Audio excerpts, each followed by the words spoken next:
We are live.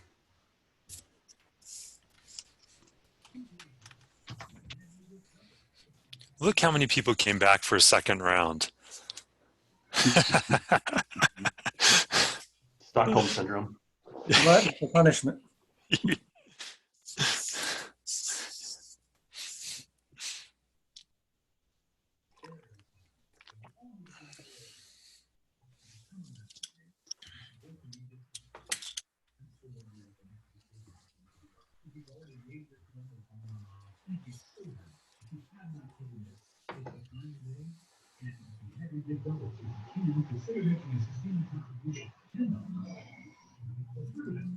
Ken, I moved back to 1819. I have no joy.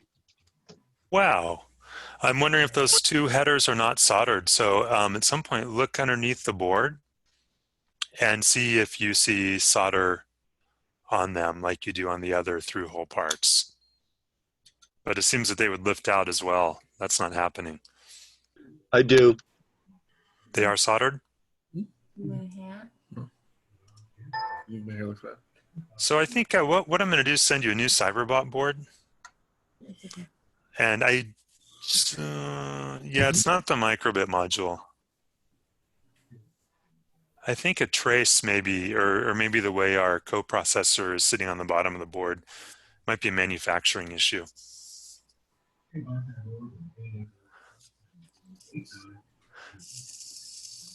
There's always one.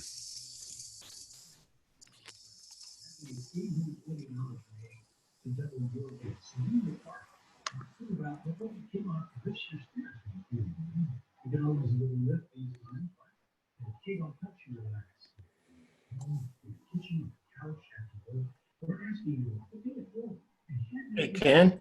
Yeah. Oh, I think Mark, I just muted you. I'm sorry. It's Mark. How you doing? Good morning, Mark. Good.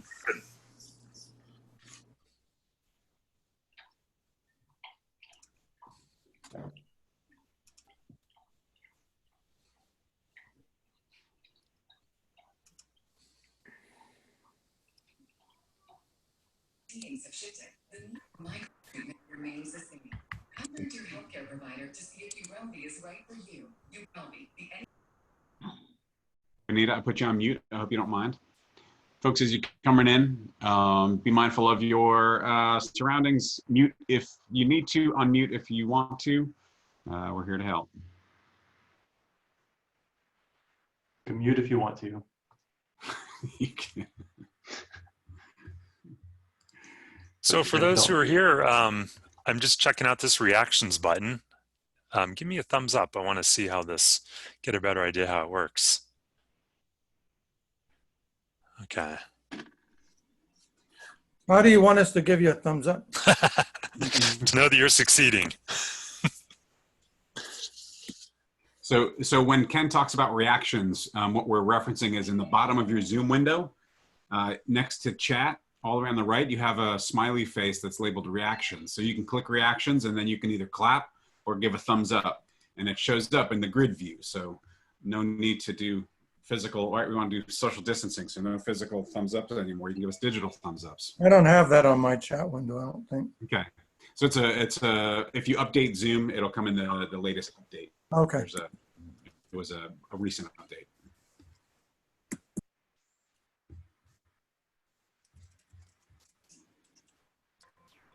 Thank you, Ashley.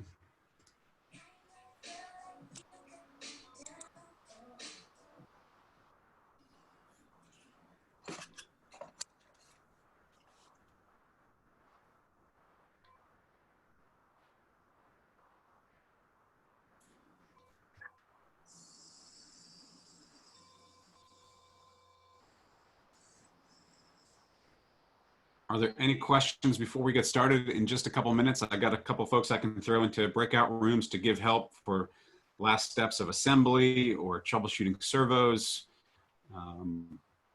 Anyone need a hand with anything?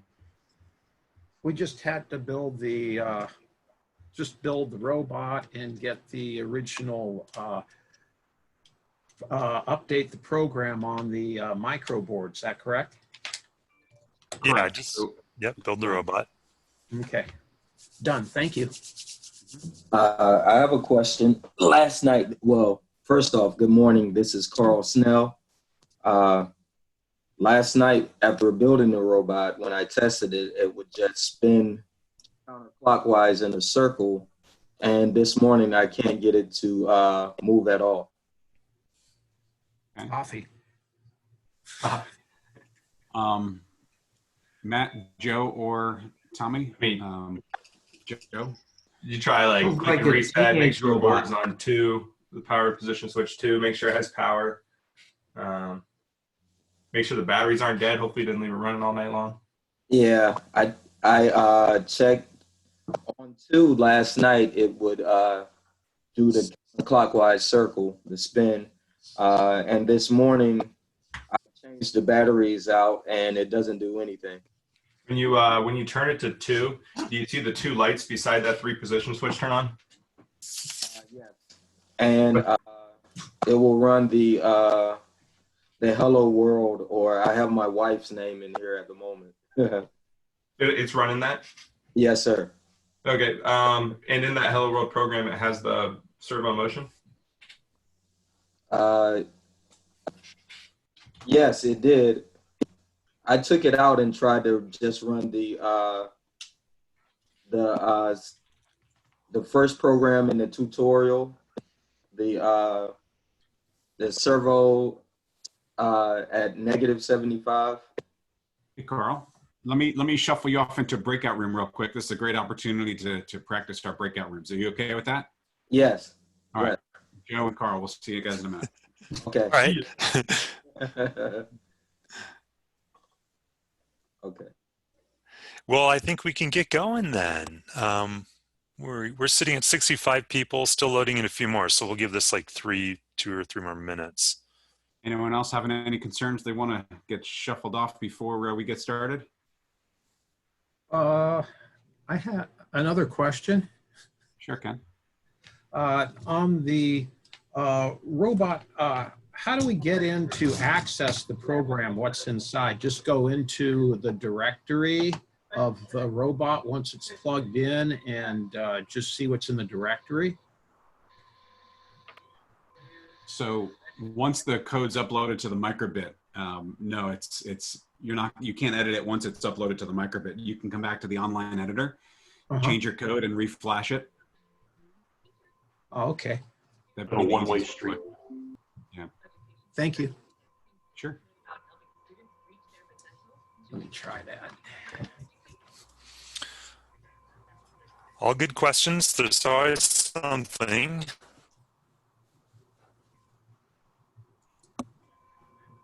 Okay, so we're sitting just about 70. What do you say we get started, group? All right, okay. Welcome back. It's Wednesday, day 2. You're all moving along very quickly, and here's our plan for today. Today we're going to start out, before we start doing a lot of coding, and I have your complete attention, we're going to look at some of the educational resources for the Cyberbot, and then we're going to jump into some coding. So we want you to be typing some code today and following along what I'm doing.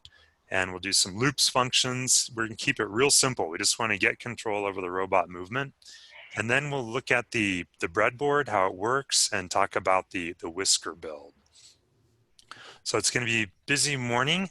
So let's see, since Monday, a number of you had trouble, different kinds of trouble. I think I answered about 100 emails. That's good. So the kinds of questions are what I would expect.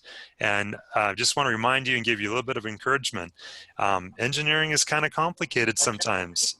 You're taking code, electronics, power supplies, computers, software, and you're bringing it all together. And this is, in our office, this is what we do every time we run machines that build things, or we use various software tools to achieve a goal. It's like this. So these are absolutely necessary skills.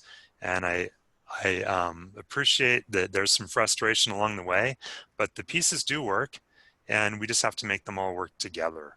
So keep rolling, stick with it, and never get discouraged, but then we'll overcome that, and we will always help you. So a few more resources that exist that I want to draw attention to. in the slideshow, there is I'm just going to paste the link of the slideshow back into the chat in case anybody wants it. And I'll actually take you to where it's located as well. There is this particular slide, key links used in the Cyberbot workshop. So if you're teaching with this material, these are the resources you could use. And as of today, we have enough for a whole semester, maybe even a whole year. Some of the favorite resources I like are this one, the Make It Code It site. And I assume you all can see my screen now. Give me a thumbs up on that if you can see my screen. Okay, so this is the microbit.org projects Make It Code It.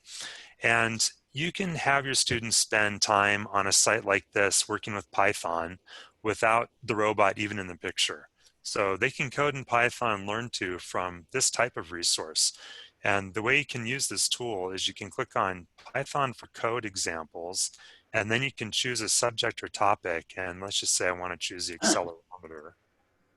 And then it will give me all these different programs that use Python and the accelerometer on the board. If you click on them, what's really nice is as you scroll down, it talks about how to set it up, what it does, etc.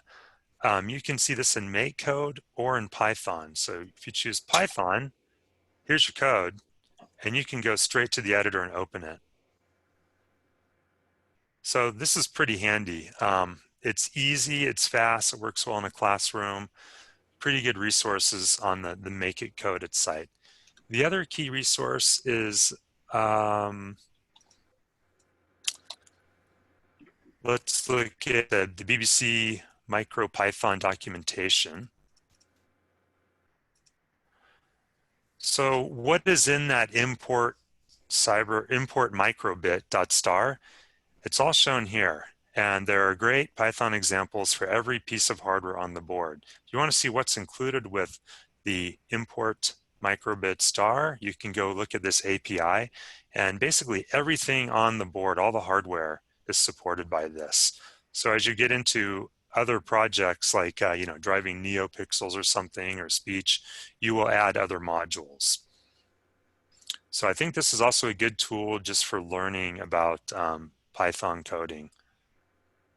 So you typically have an example. For somebody asked about what other images are available. So there are hundreds of images, and you can find out by clicking on the images button, and then you get a list of them like you're seeing here. But of course you can make your own too.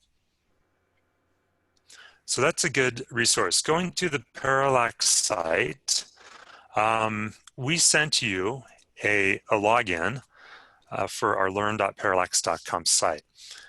And the way you would get there, you should receive instructions in the email as you go to learn.parallax.com, type in user after that path, and then you can log in. This is all educator-only resource material.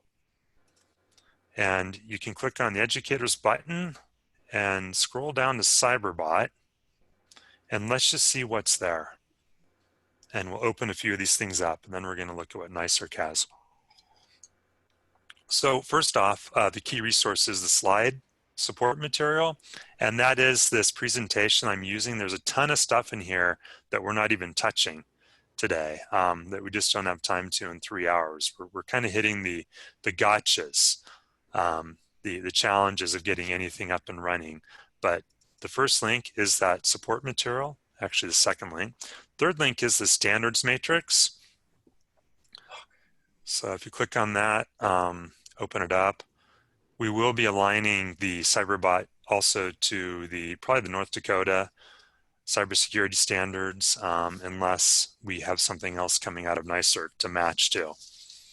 So there's your standards alignment, and it's a 50-page, 37-page document, if that's of interest to you. But probably the most useful thing that we offer for teachers only is this material. The assessment material.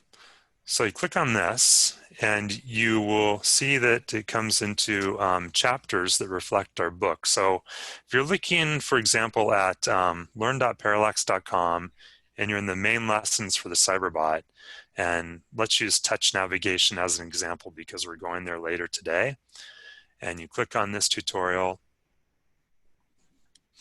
And you'll see all the pages of the tutorial on the left side, plus a video. We haven't gotten into this too much. This is your student material. This assessment material right here matches those chapters. So if we look at the one we were just using, touch navigation, I'll download it. Let's just see what's here, then we'll move on.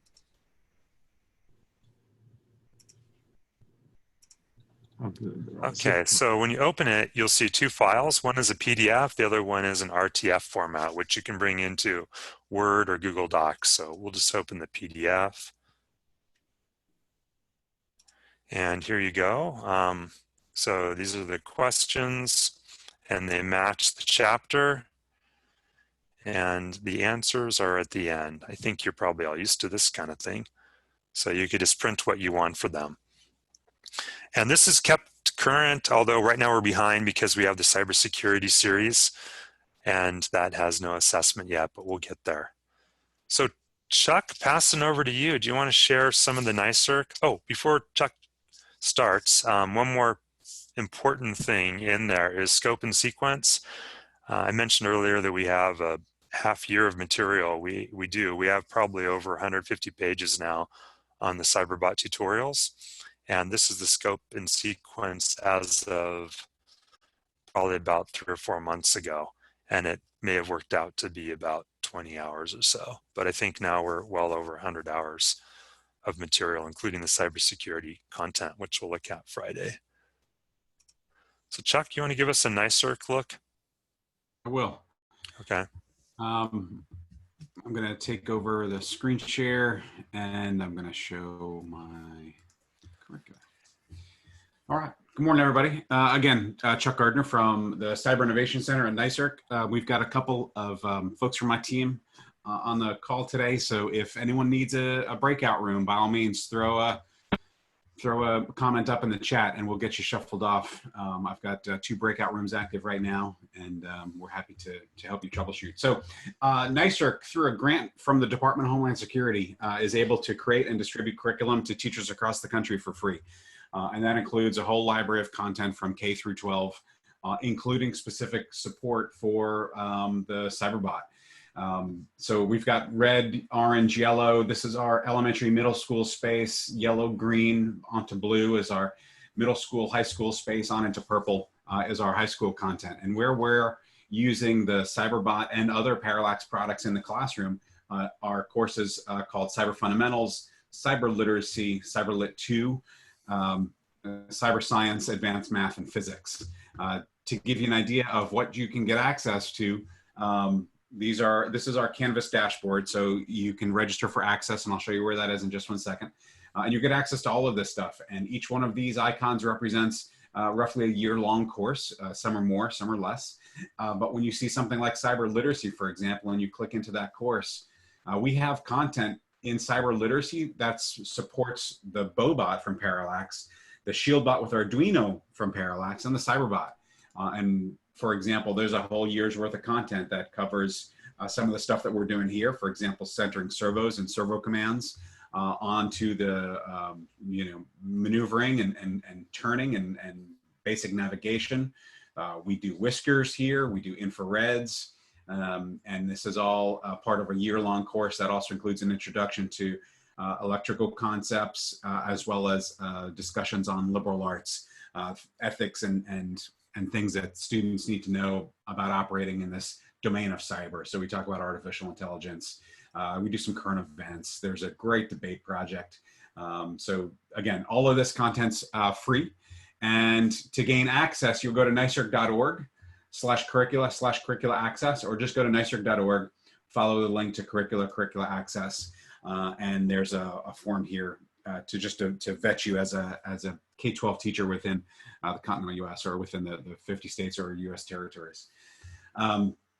If you are not one of those people, by all means, submit the form. You'll probably get a decline reply, but we'd be happy to engage in a conversation after that happens. Every teacher is passed through a vetting process just to make sure they fit within the requirements of our grant program from DHS, but we have some opportunities for exception. So please engage with us if you don't have access already. There's currently over 18,000 teachers across the country using this curriculum, and we want to include you guys in our numbers. So by all means, register for access, get on here and take a look at what we've got to share. Thanks, Ken. Awesome. Okay, bringing you back to my computer from Louisiana back to California. Wow, that was fast. Okay, 3 quick support items just to show you that came up in the last week, and we'll move into robot driving.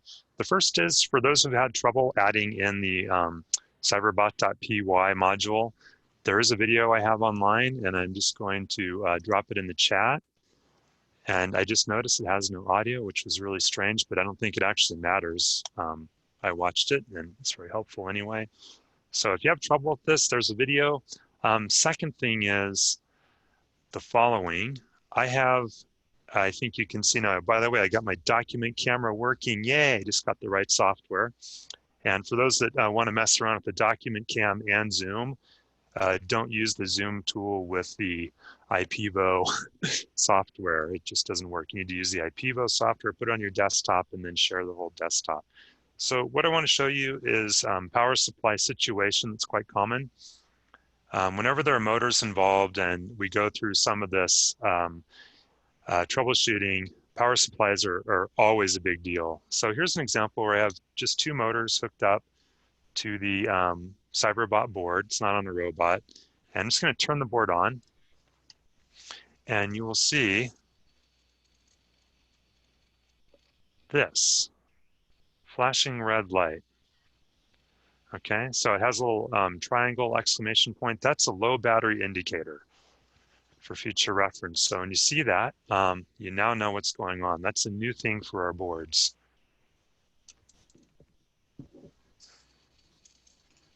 And by the way, rechargeable batteries are totally fine. Next thing I wanted to show you, for those of you that wanted to do an installable editor, there is one called Mu. You get to it by going to codewithmu.org. Chuck can paste that link in here. It does work well with our hardware. And one of the real benefits of it, aside from running locally and having a more familiar, load save type interface that people are used to rather than a browser base, is it has a plotter. So I have in here some code to get the values from the accelerometer. And as you can see, I'm holding the accelerometer stable right now. And as I move it up and down, you can see that the orange is the Z-axis, and then I tilt it. Whoops, oh, see, I flooded it because I'm just sending data too fast. We don't protect you from realities here. So maybe give it every 100 milliseconds. Anyway, this is Code with Mu, and check it out. It's pretty cool. Okay, moving into robot motion.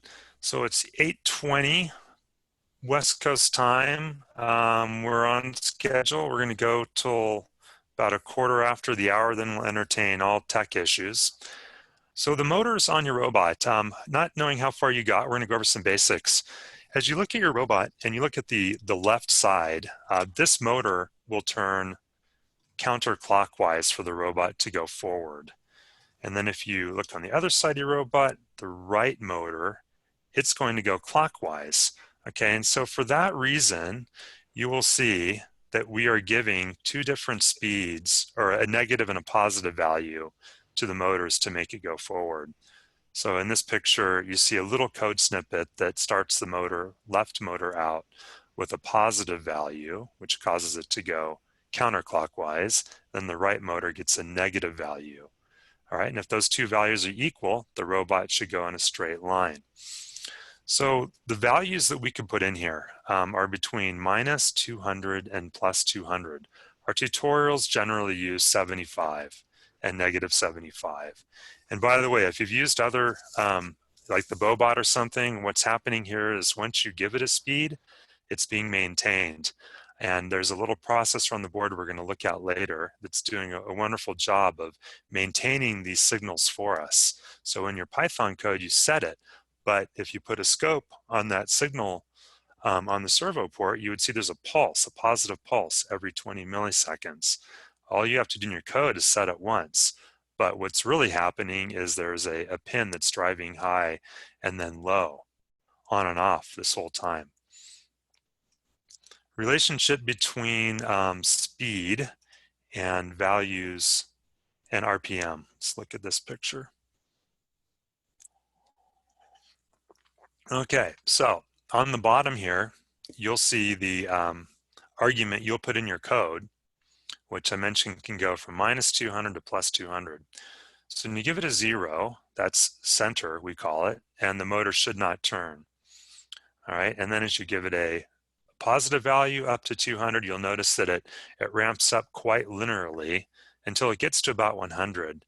So if we could go back, I would have only documented -100 to +100 because there's very little speed benefit from going to 100 to 200 in those values. The motor just doesn't go any faster. But what you can do if you really want to go faster, there are things. It's kind of in the void your warranty category at some point, but for starters, you can move that jumper that is by the servo header from VDD to VN. Let's look at that.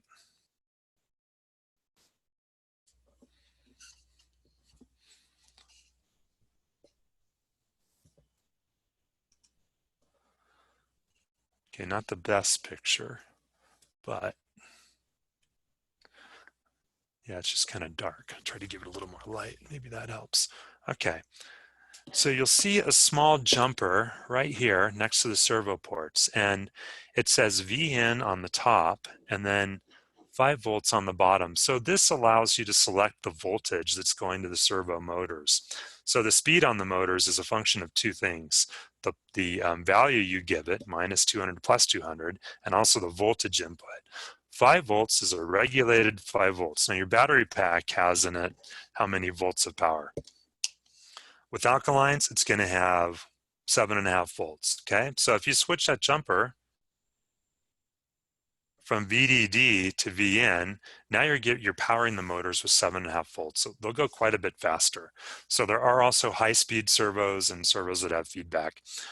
So that's how that power supply works. Okay. So the 5 volts is a regulated supply then? Yes. Yeah, and it's a high current, so it allows like 1.5 amps of power. Thank you. Yep, and the VN is unregulated. So when you start to use NiCads, rechargeables, I think those are 1.2 volts. Your VN might be a good choice to use. But VDD is how our tutorials are written so that everything kind of goes the same speed and works as intended. All right, so how do you give the robot different commands? Here's a picture that gives you an idea. So these are set it and forget it. So to go forward, it's pretty clear. Give a positive value on the left one and then an equal value of negative on the right one. Okay, and there are a whole bunch of ways to turn this robot. I'm showing you only 4 here. Well, actually 2 ways of turning. And for those of you who have lots of grass and you have ZTR lawnmowers or a Roomba, you know about better ways of turning your robot. You can turn in place, right? These bottom 2 pictures are showing you a locked right wheel and then a locked left wheel. So this is more like your car would turn, but the robot's going forward. So if you're using sensors, you're going to run into some things possibly turning this way. You could turn in place by giving them both the same value. Okay, left or right, or you could back up and turn. So, or you could do an arc turn. There's all kinds of stuff. Here's more of a ZTR turn.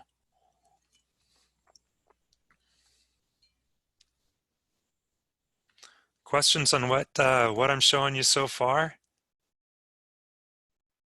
Could just holler them out or drop them in the chat. Hey, Kim, we actually had a side question come up, and I don't remember off the top of my head. Perhaps you do. Question about the amount of voltage given to the servos. Do you recall? Do they're not happy, but they can handle up to 9 volts, correct? Yeah, you're generally right. Yeah. Yeah, so they'll get a little bit warm, and they can't run forever at 9 volts, but we do it all the time. They're rated for 6.5. There is a high-speed servo that we offer, though, which would be a better solution if you really want to make it cruise. Okay, so why don't we, yeah. Ken had a question. Are there like pre-written methods for the turns, or do we have to write out the lines each time that we want to do that? So in the tutorials, here's an example of pre-written methods. Okay, and we're actually going to build a program into this today together. So yes, you don't need to write very verbose code. You can write it once and then just use pass parameters to your methods and have a more efficient program. Yeah, so we'll actually do that using a square. I thought we'd start out by doing basically a square, drive straight and turn right, and then we'll put that into a repeat loop to make it a useful, so we don't have to rewrite code, and then we'll show how to do it with functions. So if you could set your display up so that you could see my screen, and I'm just going to be showing the Python editor, and then that you could see your own screen, your Python editor. This will be pretty easy to do together because you could just copy and paste my code. So I'll let you configure that for those who are coding, and let me know if that's working for you too. I haven't seen this on the other side. Could you wait a sec till we get to that point? Absolutely, yeah. Thank you.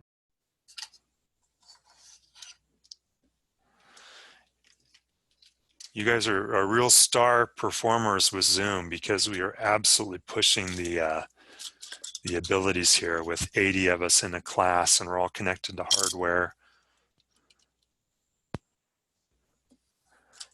It's really asking a lot.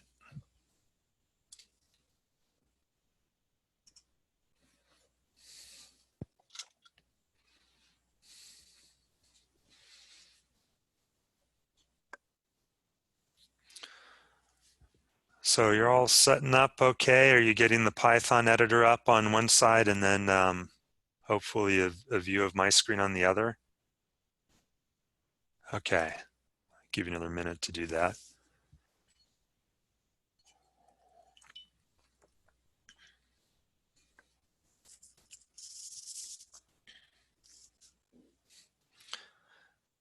And I'll just be switching between the camera so we could see the robot actually do the code that I'm writing for it.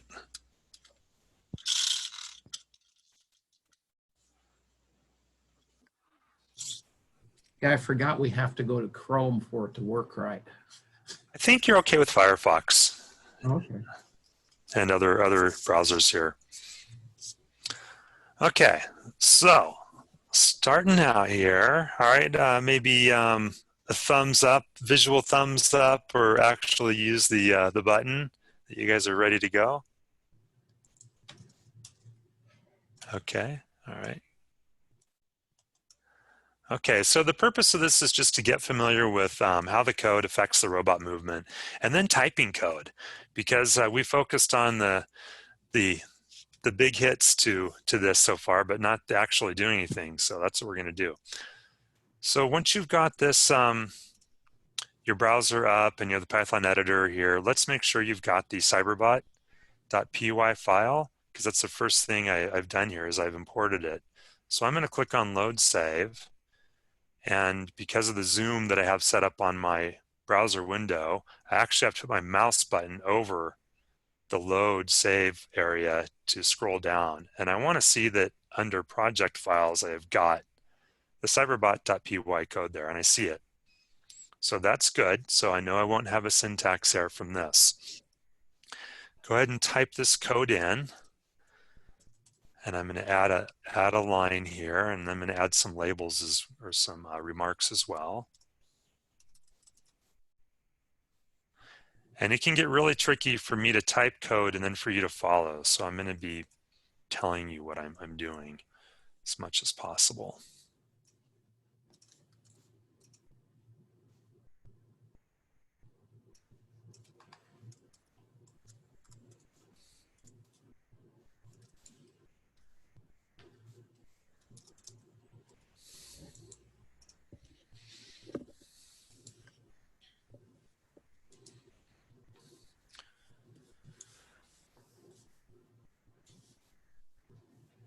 And hey, Chuck, will you just holler if you think we need to move to a breakout room format at some point? Yep. Okay. Yep. The breakout room's ready if anyone needs them. Okay, or just, yeah, give me some feedback from your end if we got to do this a little differently too. All right, well, I'm ready to download my code, flash it, and see how it runs. Now, I want you to note something here. This is new to you. And line 8 and 9, instead of putting an argument in here of 0, I put in none. And the reason I did that is because if you use 0 and your servos are not perfectly centered, it's really okay, all right? None just sends no signal to the IO pin on 18 and 19. So rather than giving it a signal which is stay put, there will be no signal there. And this will truly make your robot stop. And this is a preferred way of doing things instead of using 0 because your robot won't drift around as much. But Ken, I'll ask the leading question here. Doesn't 0 mean that there's no signal? Isn't 0 nothing? No, 0 is still a pulse of 1.5 milliseconds. But none is not sending a pulse at all. That's right. It's kind of the difference. The 0 is a value. It has 0 value. Yeah. None is no value present. That's right. Okay, so after you flash this code, you may notice your robot doesn't move. Right? What's going on? Put your switch in position 2. Remember to do that.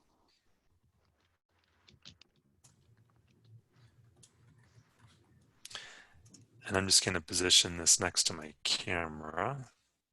Hopefully this works out all right for you. I have a question. If you unplug that USB from it, do you need to use the battery pack with your microbit to make it run? So the battery pack is always being used when you're running the robot because it provides power to the motor side of the board and the breadboard area. So you won't be able to run it with the cable disconnected. I think I sort of answered your question. Well, do you need to put the battery pack to the microcontroller if you unplug the cable? So it's actually going to be getting the power off of the Cyberbot board. Okay. Whenever you make that connection to the board, those little kind of gold colored connections that we made the other day, power is actually traveling through that. Good question, though. All right, I'm going to go ahead and flash my code again so you can see this. And we'll talk about how to make it run after you've seen it run once. Okay, so I'm flashing. There goes my robot, right? Hopefully your robot did the same. Okay, so it's run and connected with the cable. Now, we always notice when we teach teachers about this, pretty soon when you do turns, the cable will get tangled up. So you could disconnect the cable. And after you've done that, how do you make your program run? Okay, there are really two ways. One is you could switch that switch from 2 to 0, then back to 2.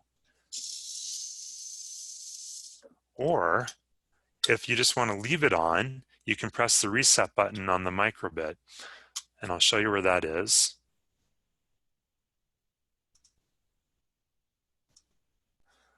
Okay, so here we are looking at the back side of the robot, and you'll see the USB connector, and then just to the right of it is a little reset button. And you'll get pretty handy at doing this. You can just put your thumb on top of the board and then press that reset button, and then the program will run again. All right, so how's it going out there? Everyone following along okay?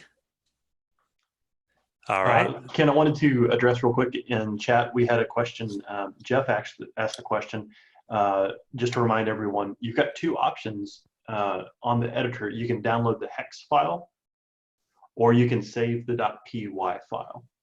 On the hex, remember that the hex is the quote-unquote compiled version that's ready for the microbit. So if you save, or if you download the .hex file, you want to keep those handy. That allows you to quickly reflash your bot. You know, like, I want to see what this program does. I want to see what this program does. You can just drag and drop those into that thumb drive into the microbit folder. But if you want to revisit your code later, you want to, I need to go for now. I'm going to come back later and try this code out. Save the .py file. That's the text file that allows you to jump back in there and edit the code as you want to later on. Yeah. So you got a couple of options there. Sometimes it's confusing. Which one do I want to do? Just know that the hex is the compiled version, quote unquote, and then the Python script is the one that you can come back to and edit later. Yeah, and sometimes if you save only the Python script, you might be re-adding the Cyberbot module back to your robot again. True. All right, you've all made your robots go straight. Now let's make it go right. We'll do a right turn. So I'm going to add in some code after the straight section and before where I turn the servos off. And I just like to copy and paste. You should do the same. So if you've got any mistakes, you're just going to carry them with you. And I'm going to add a comment here so I kind of know what's going on. Okay, so how do I turn right? We spoke about this earlier, and I shared some values with you. And there are a couple ways to turn right. So we want the left motor to be going, and we could do a couple things with the right motor. We can either stop it by giving it none or 0. I'm going to use 0 for fun this time. Or we can give it a positive value, which will make them both turn, well, the same direction for the robot to turn. So instead of doing that, I'm just going to keep it simple and give it 0. So the next thing that has to change here is the duration. How long are we turning until we go to our next command? I really don't know what that value is, so just have to do a little bit of experimentation. And I should note here that this is one of those times when it's really good to have your jumper, your power jumper on VDD, because if you had it on VN and your battery voltage was changing as they're being consumed, the amount of time would increase that it would take to turn. But on VDD, 5 volts is 5 volts until your batteries are toast. Okay, lots of little tips being shared here that are not always so clearly spelled out. I'm going to start with 1100 as my delay. See how that works out for me. I'll go ahead and connect and then flash it.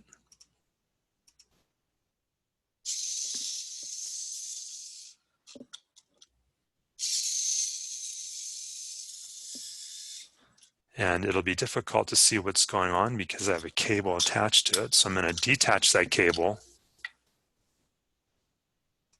There's my code for those of you who are still typing. I'm going to run it by pressing the reset button.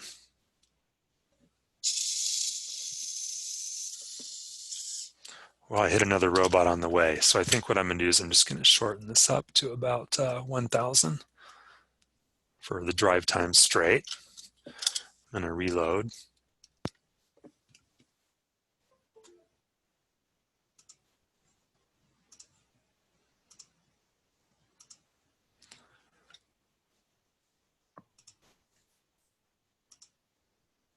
Chuck, I'm still getting an error on line 1.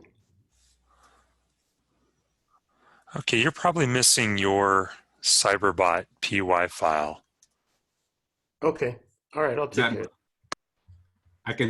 We're working on that in breakout room 2. If you want to jump in there, I can send you over.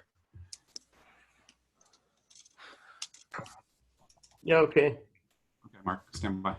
How do we download that thing again? I keep on getting confused. How do we download the Python code we just entered? Oh, okay. So I'll enlarge my buttons here so they're more sensible, so we could see them, how they're labeled.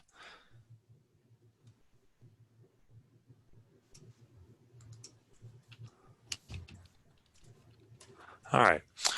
So how to download the code. First, you want to make sure that it's connected. So click on the second button over for connect. Yep. And provided your robot is connected to your cable, and mine is not, So I'm going to reconnect it right now. Okay. Do this all over again. And then of course a window opens up. You can just close that Explorer window. Click on connect. You'll see your microbit. Click on it and then choose connect. And after you do that, the button on the far left will turn from download to flash. That's what I didn't do. Thank you. Yeah, you're welcome. So I'm going to go ahead and download this and see if my robot does go straight and then turns right. And I will bring the video back for you.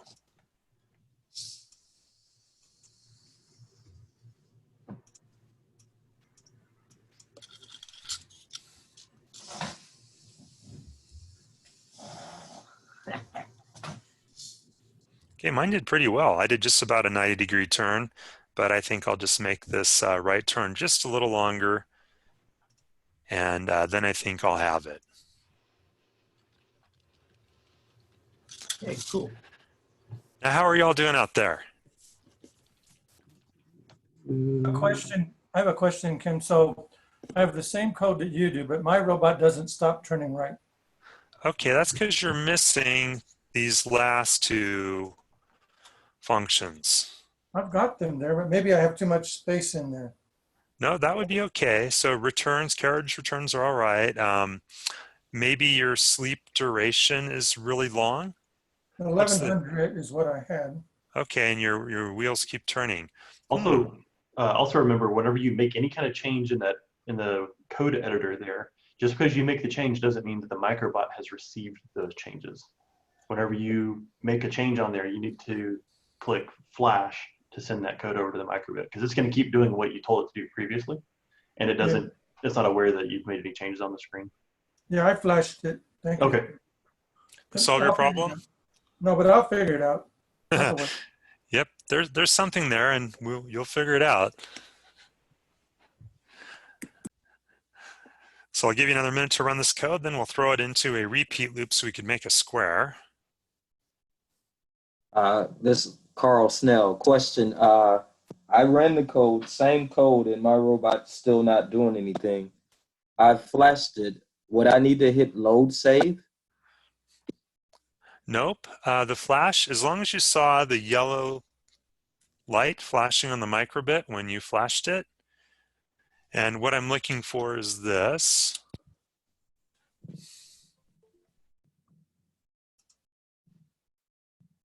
If you get a look at my screen for just a moment and you'll see the flashing. So right at this moment, I'm going to hit flash and you'll see the yellow light flash on the microbit. I don't know if you saw that or not. We'll try it again. I have to move some things out of the way here. And just let me zoom in. Are you actually seeing that? You had the microbit screen up. I didn't see it. Okay, now just see the light flashing. Yeah. Zoom in a little bit. I see it. Okay. All right. So I'm going to go back and hit flash.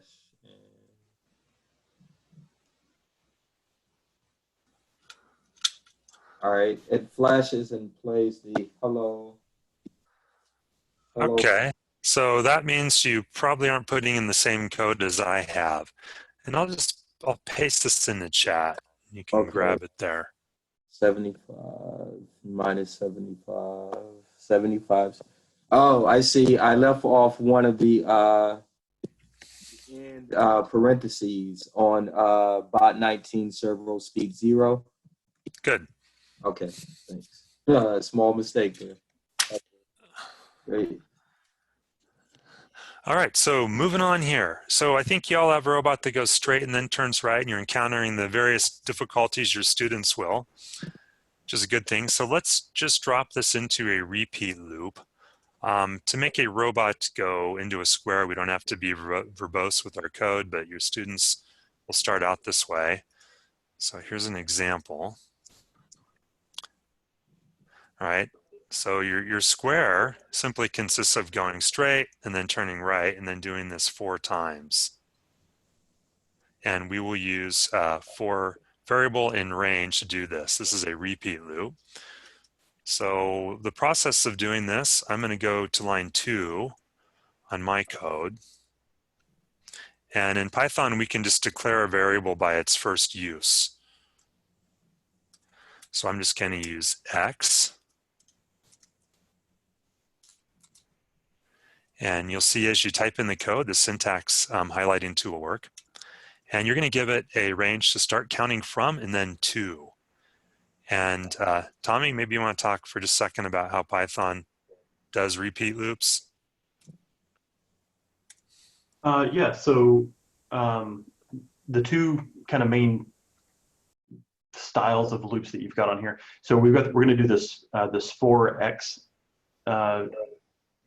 in some kind of a range here. Python is different than most languages. If you have any kind of programming experience at all, you may be familiar with a for loop. It's a little different in Python. In Python, it works with these concepts that are known as a collection.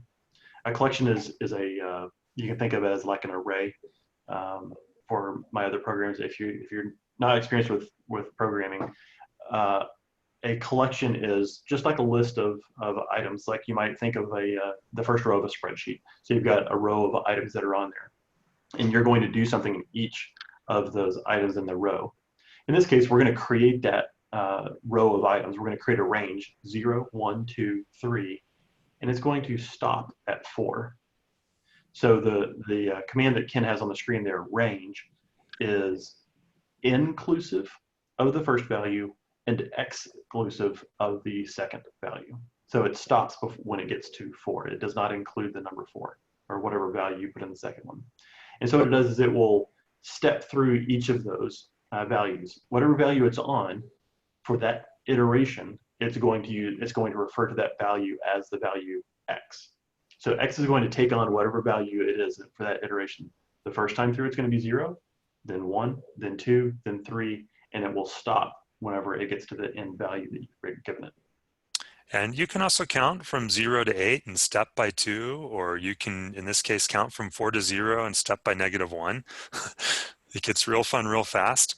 You can do things. And just for the curious, you don't do this if you're not a trivia fan, but there you just give it a third option on there. So you have 0, 4, 2, for example, would give you counting to 4 by 2 or counting to 4. In this case, you put explicitly by 1. You can put in any kind of number on that third term, and that'll tell you to count by. But in this case, we're just going to do 0, 4, and that should be sufficient. Yeah, and 1 is assumed. All right, so once you've done that, you put a colon after it, and that means everything that you want to be in that loop needs to be indented. Now, here's an easy way to indent. And by the way, with this tool, don't mix tabs and spaces. We're going to use one or the other. I use tabs.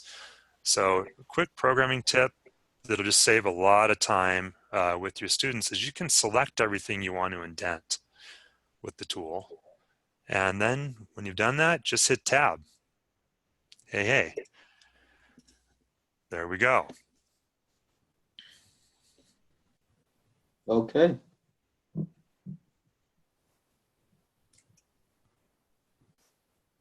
Ken, just FYI, the none didn't work for my stopping, but the 0 did. I might have to look at that a little bit later. None didn't work, but 0 did. You got a capital N in none?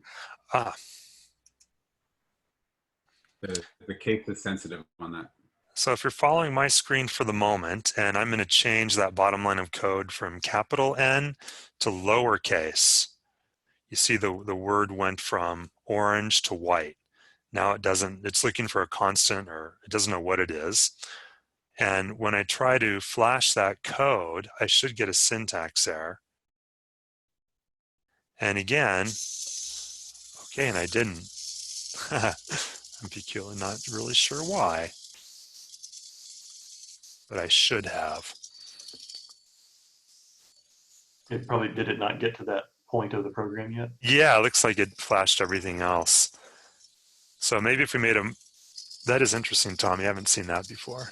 Yeah, I think it'll run through until it hits that end point. So it'll run through the for loop, and then when it jumps out and hits that final command. You know what? That makes sense because my loop is finished and my robot is still moving. See? Flashing across your microbit. It's flashing. So Vince in the chat is telling us that you can see the error is showing up on your microbit. It's telling you have the syntax. Okay, and if you miss that error, then you can go to the terminal and see it there as well.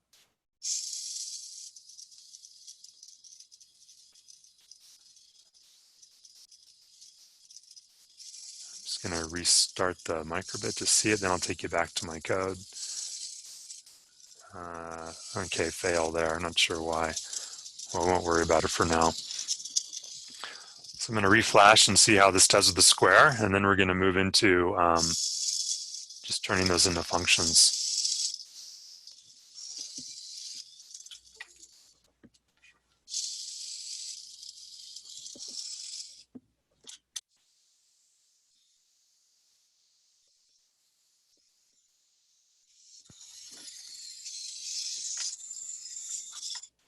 Okay, I'm pretty happy with the results I got, although I could have turned just a little bit more.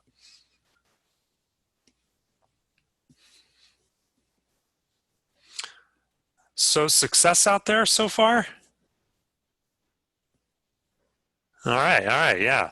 I know for some of you, this is not necessarily new, this concept of hardware and programming. We're all over the place here, so I'm trying to identify that right location to keep it moving.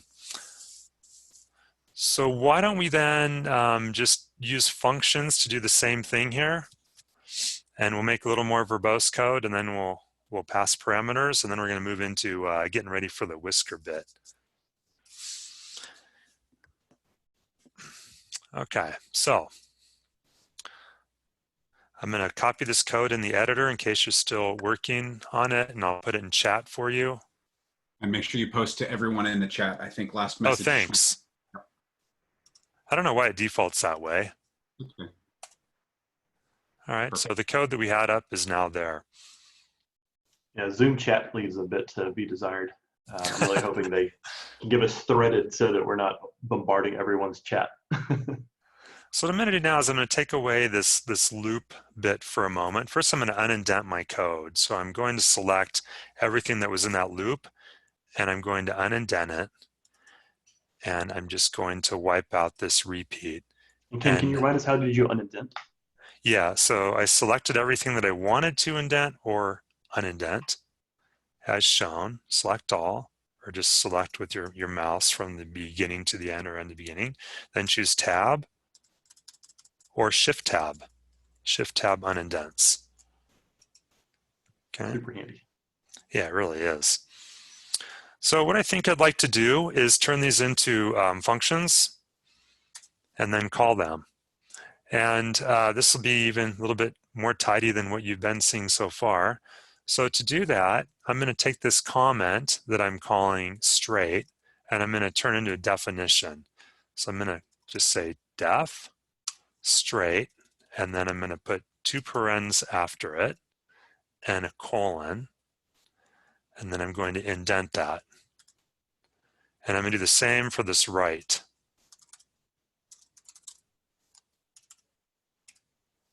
And if it's a bit hard to follow along, I'll paste the code into the chat window in just a minute, so don't worry about it.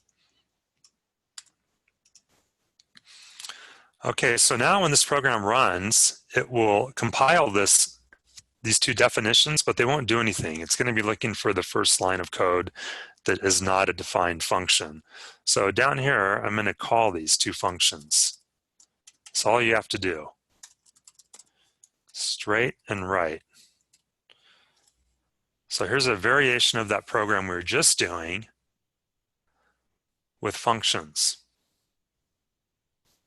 Now, from here, the fun is really extensive because we can start passing parameters to these functions. I can give the left speed, the right speed, and then the duration as well. And I can put this in a loop, just like we had. So I'll do that, and then I'll paste the code in chat.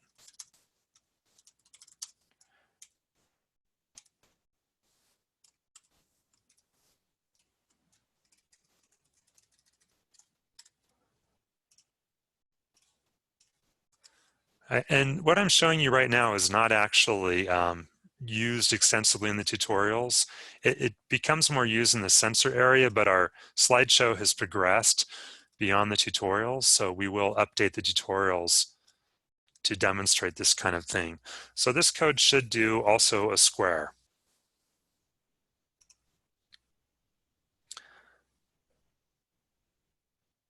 Now, to give us a little more useful functions, I think what I would do is also pass to it the delay. So I could simply type in delay in those parentheses and then give it a value. Whoops, a few more things have to be done here.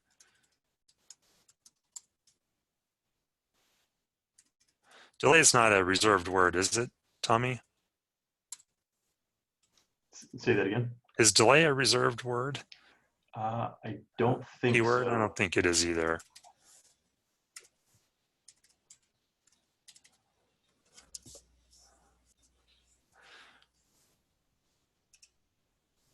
Okay, so now I'm telling it how long to do each of those functions. I'm just passing it here. And when that value, you give it 1,000 for straight or 1,200 for right. When you pass in that numeric value to those functions that we've created, inside that function, it takes on the name delay. So anywhere in that function that you use the word delay, then you'll see that numeric value come into play. But that's the variable that's being used.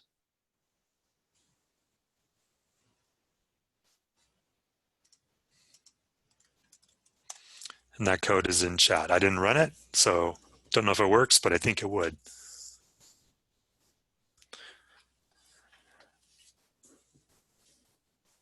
Looks like you're all working away for those who have cameras on, so I'll let you do that just for a minute or so. Then we're going to move on.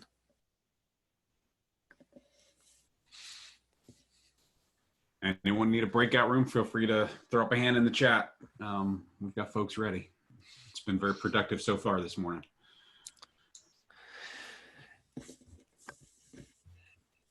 And since we got a captive audience, I'll let you know that we have one submittal so far for the prizes that are up for grabs on Friday. The bar is getting set. If you remember, we have the funniest or the best coworker. Got a great submittal there. And I'm looking for still looking for a biggest fail and a biggest win.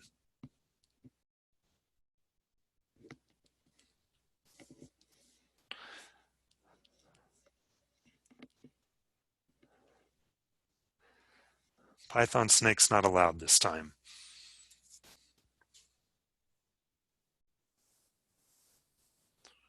Did it scare you, Ken?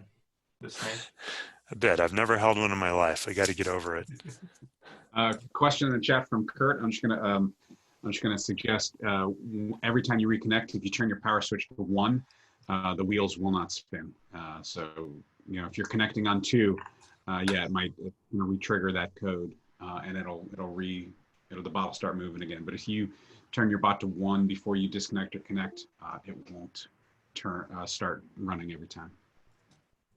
Hey, Ken, I tried that code, your delay code, and it says that in your line 14, which is my line 16, that there's a error of some sort. Invalid syntax. You have to indent. I forgot to indent. Oh, there. Okay, gotcha. That brings up a good point. The indentation in Python, not only does it make the code more legible, unlike some of the other languages where you can just kind of smash everything together, Python actually uses that indentation to say this line of code, belongs to the previously unindented line. So you can see here on Ken's screen, straight and right belong to the 4x down there on his line 13. The preceding function definitions that we have, bot and sleep, those lines belong to the previous definition line that we've got on there. So the indentation does matter. We use indentation in Python, whereas on something like C++, you use the curly braces. Okay, so before we leave this example, is that answered? I got a question too. Something weird happened. I copied the code, connected and flashed it, and what I'm getting is the display starts doing this. So it's saying on line 16, it says a name error. Can you see the message that's scrolling on there, Ken? It says, Yeah, I did see that. Yeah. So let's see. He has an error on line 16. Well, let's just flash my code and see what happens. And maybe I passed on. It's a spelling error. I left out okay, good. M. Thank you. There you go. Yeah, so, you know, it brings up a good point. I have an office full of engineers, and all the time with this kind of thing, it just takes another set of eyes. All right. And I don't know why this is. I'm sure there's a reason. You know, I don't understand how our brains work. But just having somebody look at your code, they will find it every time, or some problem. Don't be stumped. You got to get other people on it. And this is when engineering gets really productive. So before we leave this behind, want to talk about a couple things. Specifically, we're using this delay here of milliseconds. And during that time, the robot's not able to do anything. Once we start using sensors, you'll have what's called a real-time loop. And pretty much it's driving servos, check the sensor, drive the servo, check the sensor. And you might do this 1,000 times a second. Okay, so if you have whiskers, for example, and you're driving straight for a second, you might run into the wall without being able to trigger those whiskers or to check them as inputs. So this kind of what we call open loop coding, it goes away after you learn to drive the robot and you do these tighter control loops. Let me give you a quick example to demonstrate it. So this is an infrared remote control. It's programmed with Sony remote commands. On the robot is an infrared receiver. This is in your kit. This remote is not. We sell them, they're $10. And in this case, when I drive the robot with it, so I just pressed button number 1, now I'll press 2 or 3. This robot code is checking the infrared remote and driving the servos continuously. And if I had a delay in there, I would miss being able to see the remote control. And you can see also that we're using the LED on the microbit to show which button I'm pressing. Maybe this will help turn the light off. All right, so that's button 1, 2 is straight ahead, 3 is turn right, 8 would be backwards, and then 5 is stop. And this is an example code on our website too. So you can go get that for yourself and try it out. But you'll see when you look at the code, there is no sleep command. Okay, as we move on here, a couple things I gotta point out to us all. Here's something that I just discovered about our product that I didn't know about last week. If you feel like your robot is slammed into, you know, third gear and you would like to ramp it up to speed, we have an acceleration command that's available to you. And this command, what it's doing behind the scenes is changing the step of the pulse width in small increments. And this code example, which is in our slides, try it out and run it. So once you set the acceleration, it's maintained in memory, and then you can go forward, stop, whatever, but you get way more fluid motor control. It's really fun. So you could try that again, slideshow. So I'd like to talk briefly about the hardware on the board, and then the breadboard, and then just whiskers, and then we'll wrap it up and go into support mode. So we skipped a lot of things here. One of them is sound and the full use of the bot library. So let's start with just looking at the bot library and seeing what's possible with it. So there's an API. I showed you earlier the microbit API. What can you do with import microbit star? And that's on the BBC site. What can you do with cyberbot.py library contents? This is on our site. It's in the slideshow. But you can do a number of things. First off, it includes the microbit library, and you can check the states of your pins, whether they're high or low. We'll use that for whiskers. You can read analog inputs. You can read infrared remote controls, generate infrared frequencies. You could do what's called RC time, that measures charge or discharge of resistive circuits. These are all very useful commands, and these are things that microbit can't do on its own. And if you look at the very bottom, there's a whole list of additional modules you can include, and you'll see these used in our projects. And one of them is Feedback 360. That's a motor that instead of issuing speed and duration, you can issue distance commands by using that motor. There's also a library, a module for the ping sensor. That's the ultrasonic sensor. And there's one for the TV remote. So it's documented on the site. And Ken, I wanted to talk about that Feedback 360. We had a question in chat earlier about the servos that we're using. The servos we're using on the Cyberbot right now are 360-degree continuous rotation. A normal servo, you can tell it to go to a set number of degrees and stop. These continue running either clockwise or counterclockwise, depending on if you're setting it positive or negative value. But those Feedback 360 servos that Ken just mentioned, those allow you to get some kind of feedback. So you can say, I want to travel this many inches forward, or this far forward, and that will translate. And that allows you to turn to a set position and give you much more fluid control on that. A little bit more juggling to handle with that, but that's what that library is about. Great, thanks, Tommy. So the hardware, the board, we've not talked too much about this, and we're letting you discover things as you go, which is the way I always like to learn. But what is on this board? Pretty much it takes the microbit, makes it useful for robotics. There are two things that I'd like to point out of interest, in addition to, well, starting with the breadboard. First off, there are a couple of LEDs in the lower left-hand corner. Of this picture, that would be the lower right side of your board. We can wire LEDs on the breadboard, or we can just use these handy built-in LEDs. When you're writing code for robots, you'll see in our tutorials that we often use the microbit for visual feedback. Where am I in my program? You could use the microbit's LEDs to show that, okay? Or you could put LEDs on your board. I went over the power fault light. That's a blinking red light. We talked about the jumper. There's a piezo speaker port. You can grab the speaker out of your kit and plug it into the board and now add sound to your robot. So feel free to do that. If you are interested in doing things outside of our tutorials, you can also access the microbits pins.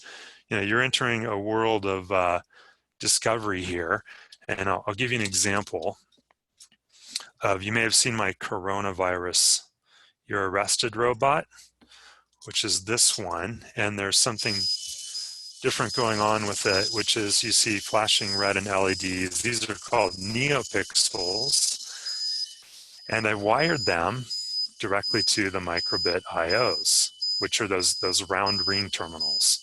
Okay, and I brought in another library.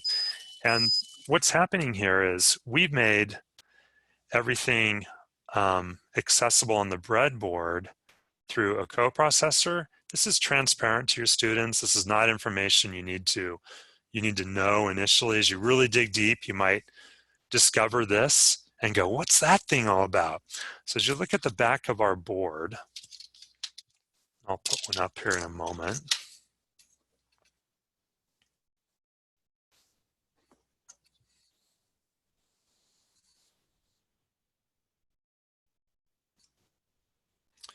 And I don't know where my zoom control went on my display.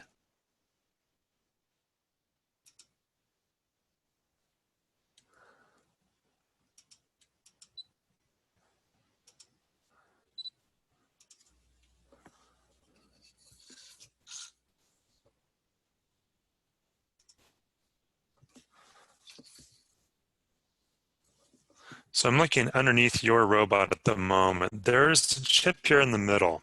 And this is a chip that we manufacture and design. It's called the Propeller Chip, and it's a multi-core chip. And it's actually generating all the signals that are around the breadboard that you'll start using now as you get into sensor builds. It's transparent to the user. but it has on it a little clock source that's like its heart, and it has a memory chip. And this makes this robot able to do things the microbit cannot do. The microbit can't effectively drive servos with the precision that we need, for example. So when you're looking at the block diagram, you'll see the microbit actually talks to that chip, and then the chip talks to the board. But you can also do things directly from the microbit if you access those little ring terminals, like the coronavirus, your arrested robot. Okay, so moving on. Questions so far about that? We're going to talk about whiskers for a moment. You all still with me? Okay, you're taking in tons of details right now. It's a good thing. Drinking from the fire hose. Yeah, really, no kidding. This is days of work compressed. Okay, so for those who've not used a breadboard, we're moving into this now. We're going to talk about the whisker circuit because that's going to be your homework. It takes forever for this to load because our slideshows become ginormous.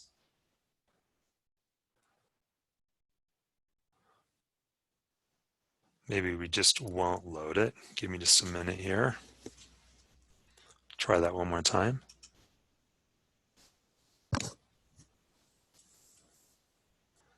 Must be the kid next door streaming his video games. Okay, so first time using a breadboard, this will be very helpful. There are videos on Parallax's YouTube channel that talk about this, and this is a picture from the slideshow, so you can go grab it. But in short, essentially, as you look at your breadboard, the rows are connected on the left side and the right side, but they're not connected together. So when you plug in a wire to row 1, column 1, it's actually connected to the entire 5 pins there, 5 sockets. So if you have, in this case, in the middle on the left side, you have a yellow and blue wire in the same row, those 2 wires are now connected. You've extended them. If you took this breadboard apart and you looked up underneath it, you'd see there are little metal strips that align and capture the wires when you plug them in. So how do you go from the left side of the breadboard to the right side? Bottom left shows you. So I won't spend a ton of time with that because I'd like to show you the actual circuit and just talk about what you're going to be doing. So I'm going to go to our tutorials.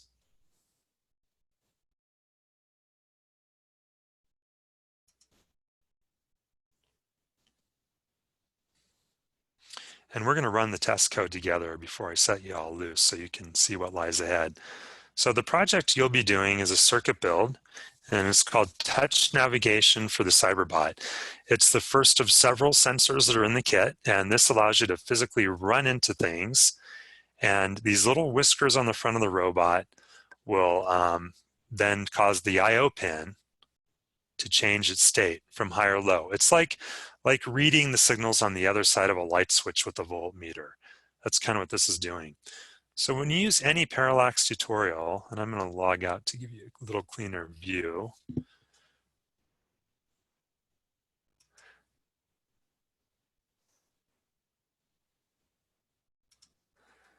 When you use any of our tutorials, you'll start out with the short video that looks like this. It demonstrates the finished goal here.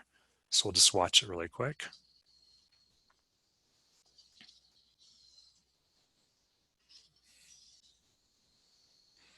All right. And the steps in our tutorials are always very similar. So they start out with building, which is parts identification, physical arrangement of things. So we'll give you a parts list, and you will find these pieces. I think some of them you already have installed on the robot. So there's the whisker setup, and then 2 parts next, the schematic and the pictorial. Our tutorials always show both of these together, and you'll see that students initially will take this, this wiring picture verbatim, very literally, and may not understand how things work until they've done this several times, but that's okay. In time, they'll be able to switch over to the schematic. So you'll see both of these. And then we do a discussion about how to double check your connections. We'll talk about how the whiskers work. I'm going to skip that for now. So basically, you're checking the state of an I/O pin, whether it's gone what we call high or low, meaning if it sees 3.3 volts or 0 volts. So we'll write some code that checks the state of each whisker. With doing any kind of programming like this with hardware, we do subsystem isolation. That is, we make the things work in pieces at first, and then we add in the robot drive routines. So we want to make sure your sensor's working before we try to drive around with it. So we give you some test code for that. And there's something new here for you. It's if else, and this will just check the states of the left and right whisker and then use the display on the microbit to illuminate some pixels. So I'm going to grab this code out and demo it for you on a circuit that works, and we'll look at it.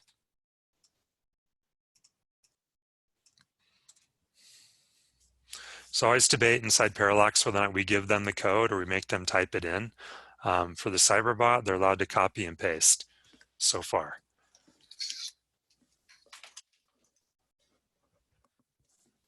Whisker bot, where are you? Okay, you've been located.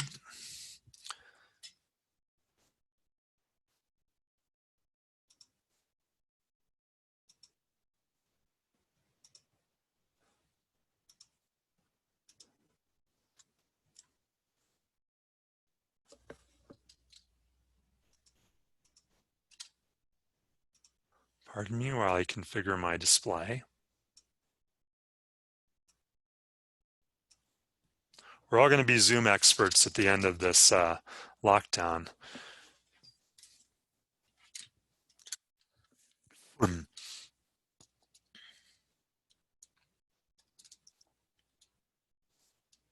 Plugging in the Cyberbot.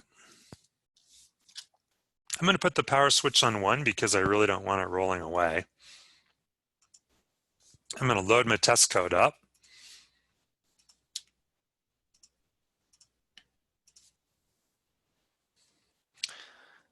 And then I'm going to check the circuit. Okay, so when I press the right whisker, I see that one LED on the right side of the microbit goes on.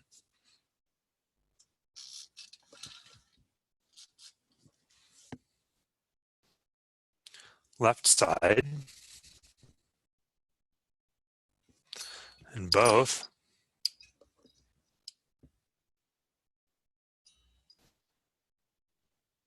Okay, and let's check out the physical arrangement of the parts because this is always a little bit challenging.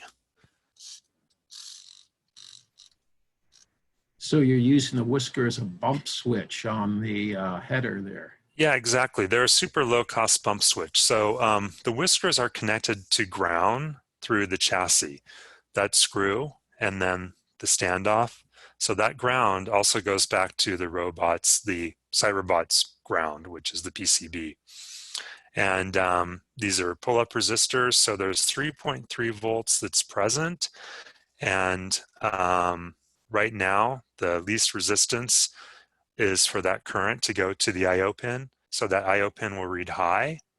And then when you press this, that 220 ohm resistor provides less resistance than going through the switch to ground. And at that point, your I/O pin will read low. And this is very well explained in the tutorial too.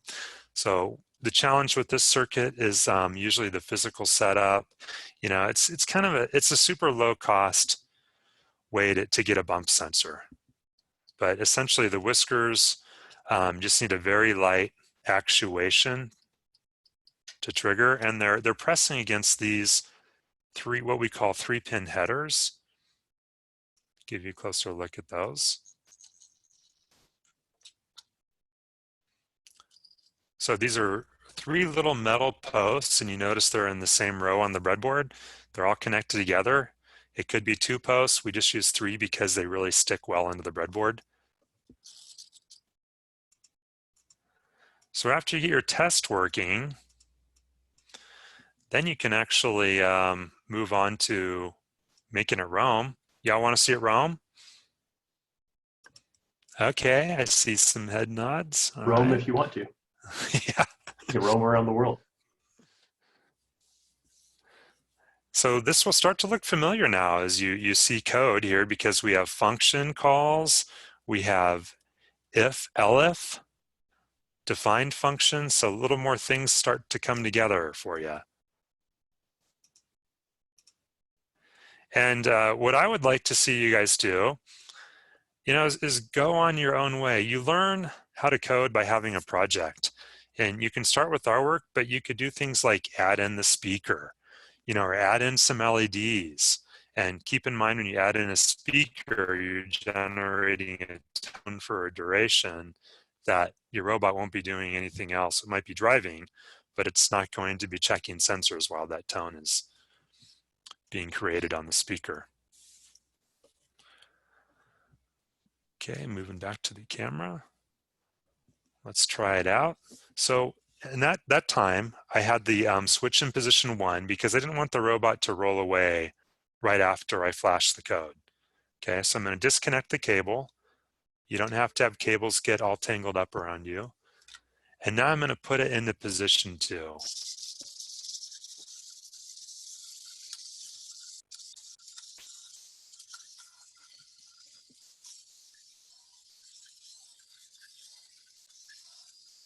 All right, so depending on where you are, what you're running on, you might want to back up for longer, but that's the basics of that circuit.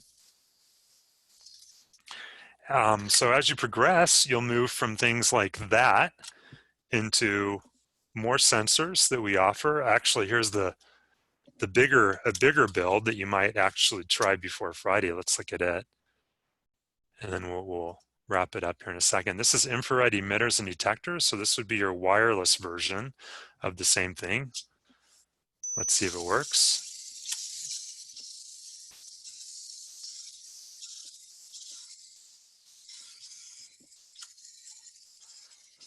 I realize the camera's not providing the best view of everything, but you got the idea. Okay, so the breadboard is incredibly useful. Could you reposition the whisker so it doesn't touch the ground? And will it turn so it doesn't fall off the table? Oh, whiskers, you could make your own and add to the robot. Probably not easily repositioning them. Like you could do the reversal, like when the whisker is touched, you move forward. So the IR sensors and emitters and detectors could be pointed down to detect the edge of the table, and then you could do the opposite. Instead of looking for an object, you're looking for when the object disappears. And Kim, that's kind of like those are good questions. That's kind of like how a Roomba works. For those of you who have a Roomba, it's got the bump sensor on the front, so it knows when it runs into a piece of furniture or the wall.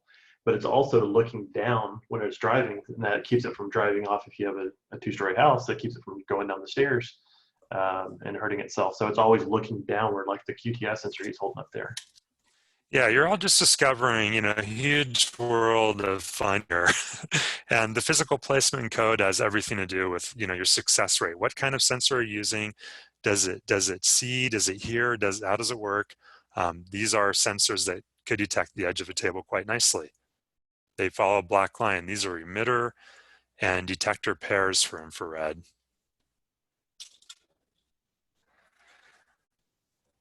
All right, so assignments for Friday. We'd like to see some success with whiskers built up and demonstrated. If you succeed with that, you can move on and do the infrared. We will talk about how those systems work and look at the code to give you a little more of an inside look at that.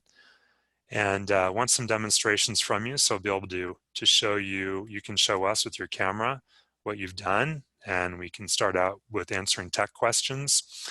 But I think I'll let you struggle a little bit with those, and then I'll give you some of the tricks to having an easier build after you've tried it a little bit.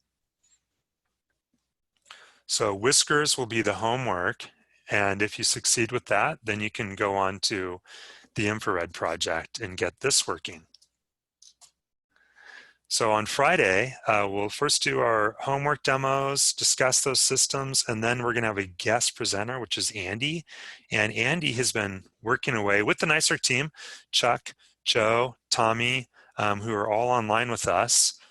They came out to Parallax in February before we all got locked down, and we spent an entire week together developing the cybersecurity concept.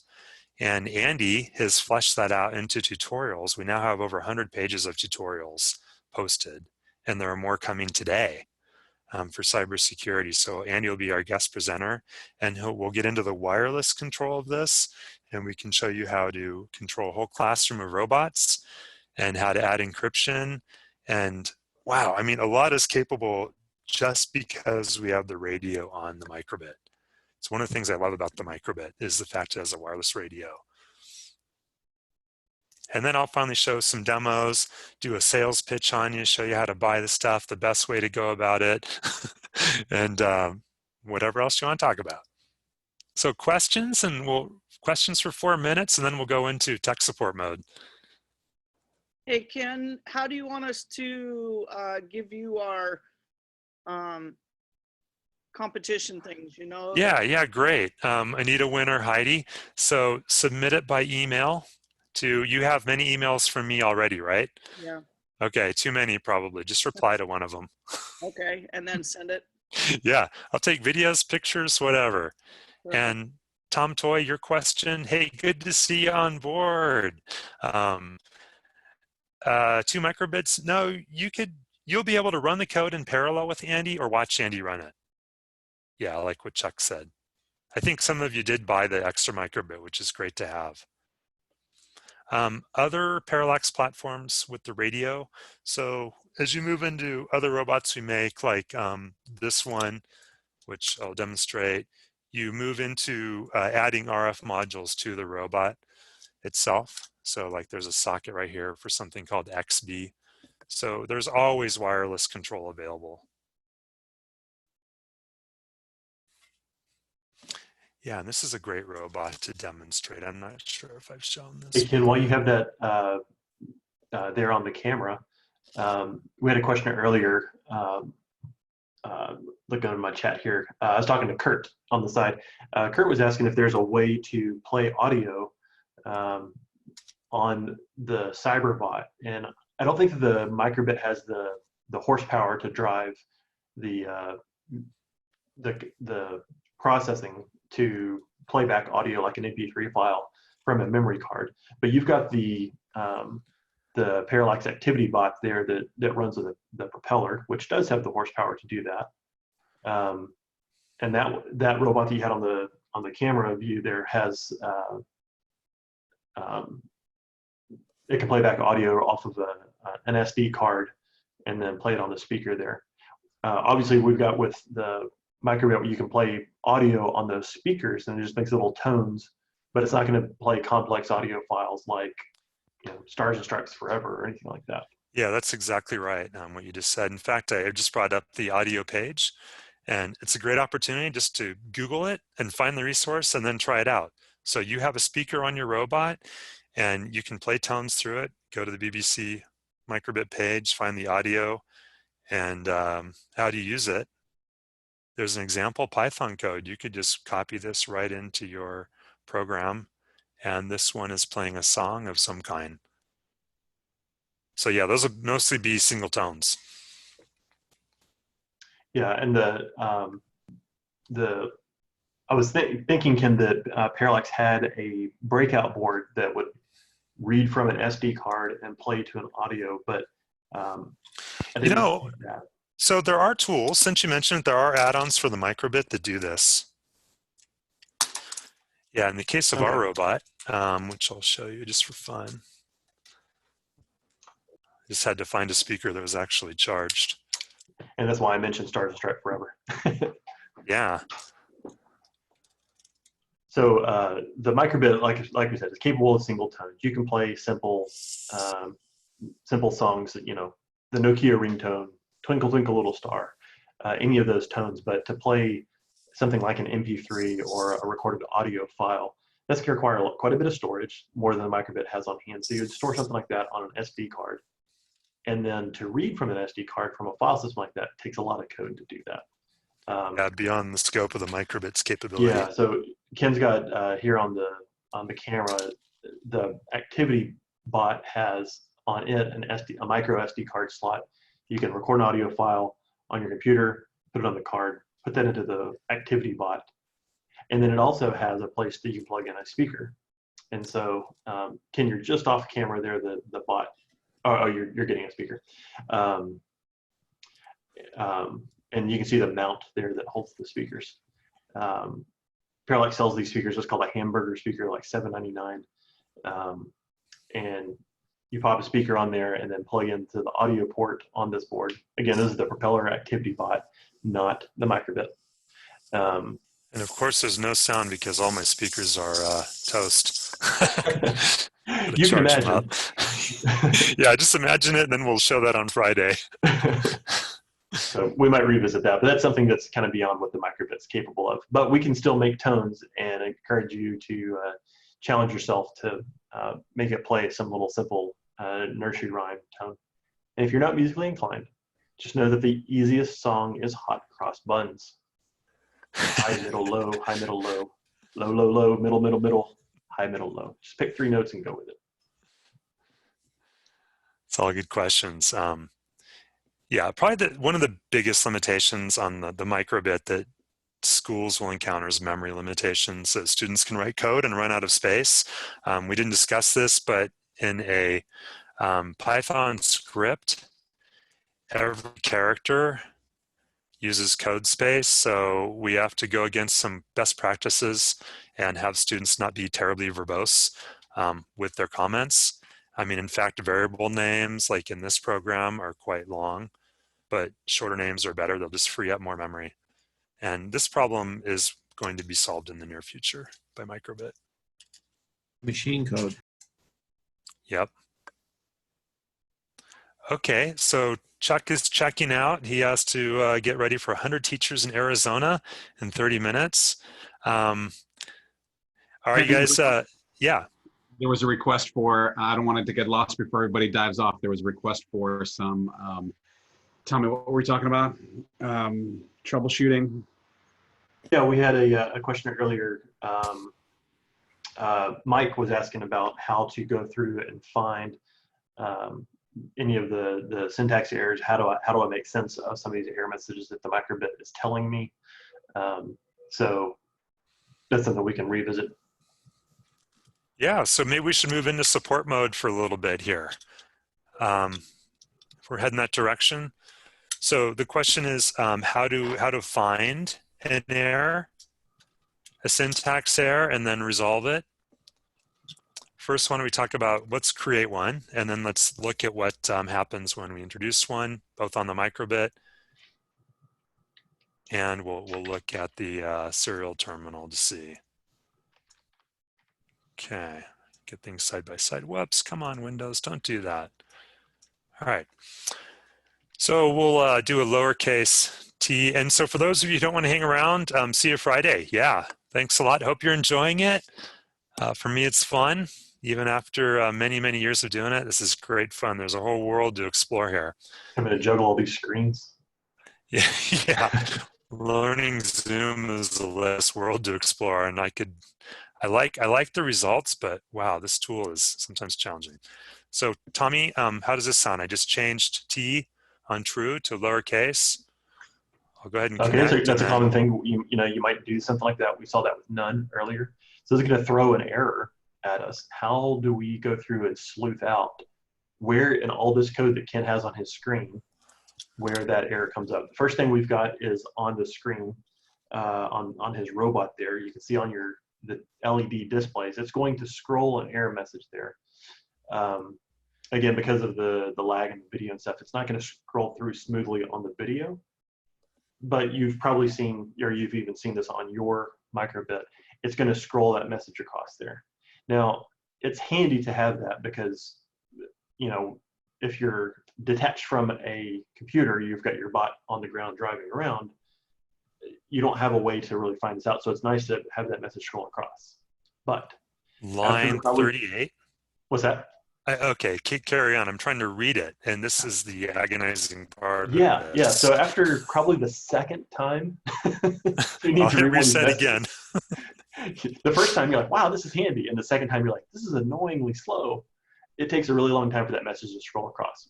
So you can sit there and read that, and it's going to tell you what type of error message. This one is saying name error, and then it's going to tell you exactly the line that's on there. Yeah, I think it said 38. So shall we then go to the terminal? So yeah, I mean, it's really, really slow. The scrolling's not really helping us. The great way you can do, a great way you can find out what the error message is, you need to make sure that your bot is connected to the computer. So if you're, quote, in the field, if you're away from a computer, you need to hook it to a computer. Connect your bot just as if you're going to flash code to it. And then click on that Open Serial button that's there next to your Load Save button. That's going to bring up this screen that you see on Ken's page here. And it says name error. Name true is not defined. And Line it also 38. gives, right there on the previous line, it gives you a number. What number is that? Number 38. 38. Okay, and then the error message says name error. So it says the name true is not defined. Well, true is not really a variable name, but it thinks that we're talking about a variable named true, lowercase t. So first of all, the line, that number 38 means go down to line 38 and look for this, but it actually turns out that that's not where we're looking. It's saying, the bot's actually saying, hey dummy, I got to the end of this block of code where you're talking about this variable called true. I don't know what true is. I've never seen it anywhere. That's what it's implying there with the number 38. But as humans, we can quickly, with some of us programmers will say grok. Well, we can quickly grok through this. We can see true is right there on line 24. So true is lowercase t. And we're like, oh, that's not a variable microbit. That's actually a reserved value, the word true, capital T. And it's going to turn the same color orange as all these other reserved values, such as the numbers you see on the screen. When you make it uppercase T, it's going to switch from being a variable, which is one color, back to orange, which is the other color. When you do that, then the code will run as expected. So we'll try to flash it again. Oh, and of course my robot's in switch position too. So yeah, it takes off. We see no error. Maybe it would help to do a little more. Let's throw another curveball at it. Here, How about, Ken, cyberbots? Yeah, try that one. All right. So let's flash that one. I've got a lot of cyberbots. I'm going to import the code from all of them. So now what does your scrolling message there say? Can you read it for us? Line 3 import error. Line 3 import error. Oh boy, that's really, really slow to scroll across there. Let's go back over to Open Serial. Let's do this over and over. Yep. So here it didn't show us the line number, but it did say, it was a little more direct. No module named cyberbots. Well, yeah, it's cyberbots. Isn't that what we've been talking about for 3 days now? So now we go back over to we close the serial, goes back to our editing. Oh yeah, I forgot. They said that's just a singular. I'm only working with one cyberbot at a time. You change that, you flash it, it works there. Another thing you can get is what if you just misspell forward right there on line 5, Ken? Just put an X in there or something. Well, don't you spell it that way? Forward? Yeah, it's a forward. There we go. So now we're going to run that. Now it's going to flash. It's going to work. That code's going to work. And the microbit now says, I'm not seeing an error on the microbit. Let's look at its display, and I'll reset. There's no error, Tommy. Okay. So now let's go over to serial and see if it's throwing anything up there. Tommy, it should run. What's going on? You said forward. I wrote it. Yeah. So now it's going to do that. So what's actually happening is it's calling a function that doesn't exist. Or it's not even, it's calling forward here in the else statement, right? Yep. Now, why doesn't it give us an error that we called a function that does not exist? So now it's looking for a function that's not there. Did we flash that? Yeah, we did. Well, that's a curveball for me right now. Yeah, well, we discovered something. So what you would do with your students at this point is take them to the GitHub for the Python editor and have them submit an issue. Yeah. It's an open source tool. So I would simply, it's a great learning opportunity. And if you just go into Google, you type in GitHub, Python, online editor, and let's go find out who the people are that are maintaining it. It's one of these. It might be this one. And you can go in here and you could click on issues. As long as you're in the right place, this is probably maybe it. And you could submit an issue and explain what happened here. And this is the way the open source community works with these kinds of problems. Thing to remember You though is expected when something. you define, do a definition, forward, it understands that as a value. Yeah. Or a name, so it doesn't, you could call it zebra if you wanted to, it doesn't care. Yeah, but the problem That's is why on it didn't line give you an 38 error. Down on line 38, though, we're actually calling a function that doesn't exist. Yeah, you could name it whatever, but Tommy and I are agonizing over the fact that we called a function that does not exist and it doesn't give us an error. That is an issue, yes. So something curious going on there. Ken, let's fix that one. I want to throw one other error up Okay. there. Other questions coming in too while we look at this. Okay. Okay, Yeah, I think it's, yep.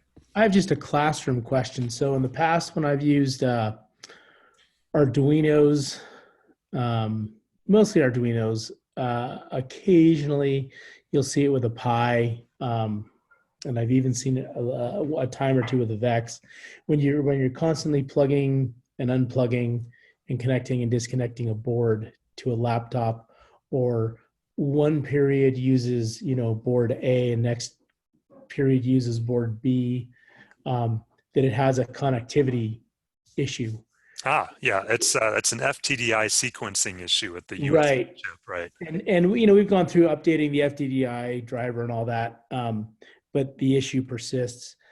I'm curious what you see with this. Wow, this is a microbit relief. In this case, you will not encounter that issue because the microbit has on it its own little operating system, and one of those tools in its bag is to look like a digital hard drive. Like a thumb drive or Thumb drive. some kind of removable media. Yeah, so as I sit here and plug in loads of microbits, like right now I'm just going to grab another one. You'll never have this COM port remuneration issue. You won't have to go into Device Manager and delete ports. Dude, that is a huge, huge relief. I think, yeah, I agree with you. It's a load off. When you're in the middle of class with 30 kids, it's like 5 kids all of a sudden have this, error. It's like, you can't, it totally locks you down. There are some things that, BBC really got right with this. And I've worked with a lot of tools through the years. One of them is this online editor. This is great. No software installation. The other is the Python, which was an afterthought, which is great. There are a few other things about it. Oh, the fact it appears as a hard drive is wonderful. Yeah. There's very little hardware conflicts. And I think this language, you could tell me, I don't know Arduino C, but I believe this is much easier to learn. I'm not familiar with it at all. This class is my first exposure to it. And I think it actually looks very intuitive, and yeah. I've switched over my language of choice whenever I'm doing, I have an idea pop in my head, I want to try something out, or I have a problem to solve, daily life.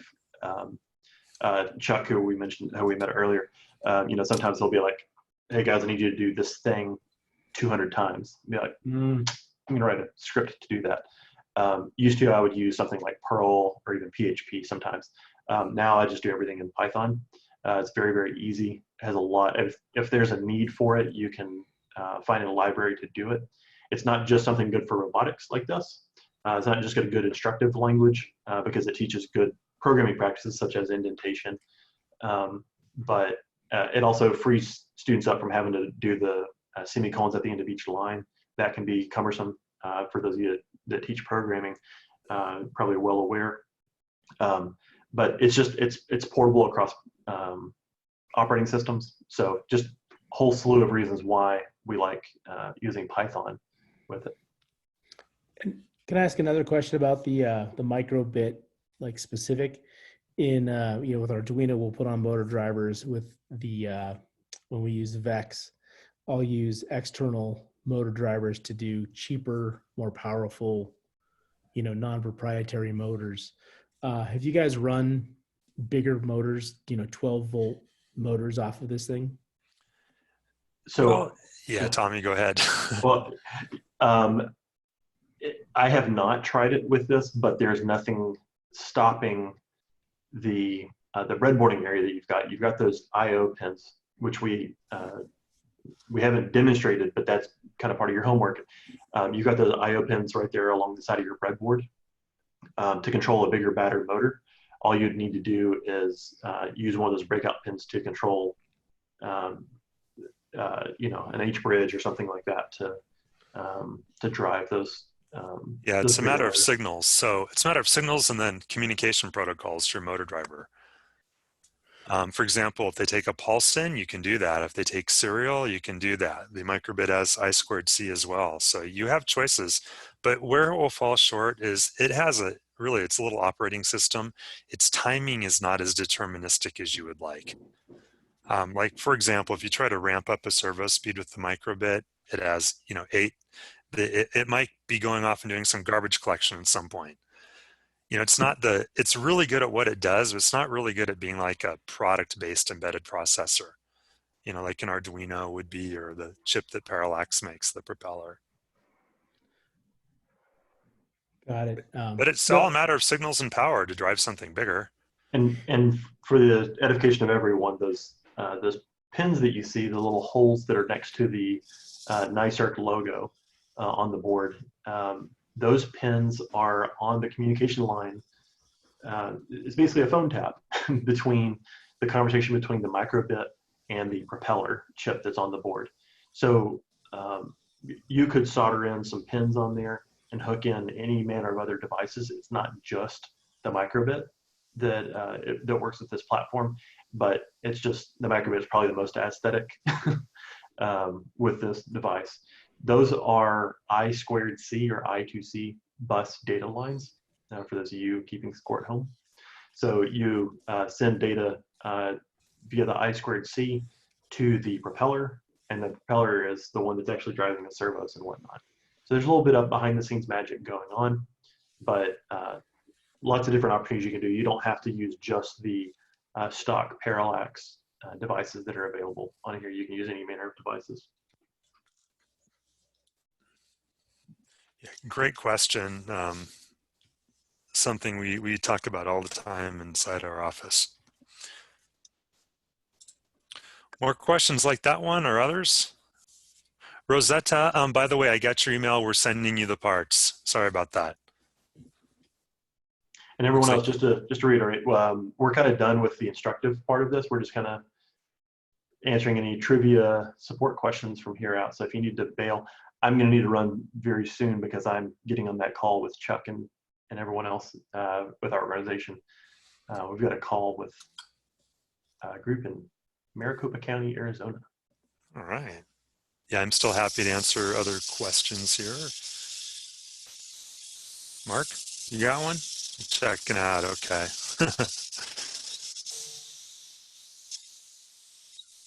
Thank you very much. See you Friday. Yeah, thank you, Jeff. See you guys. Hey Ken, I'll get with you later on this afternoon after I get off the call with. Yeah, sounds good. I think we're meeting at 1 o'clock anyway. Oh, perfect. I'm with Chuck with Utah. Oh, okay. Yeah, the Utah guys. I will get with Ken and company later on, and we'll see about getting the assessment questions that are on learn.parallax.com that you shared earlier, Ken. I'll get those converted over to an LMS friendly format for. Cool, that'd be great. Canvas, Google Classroom, Schoology, whatever.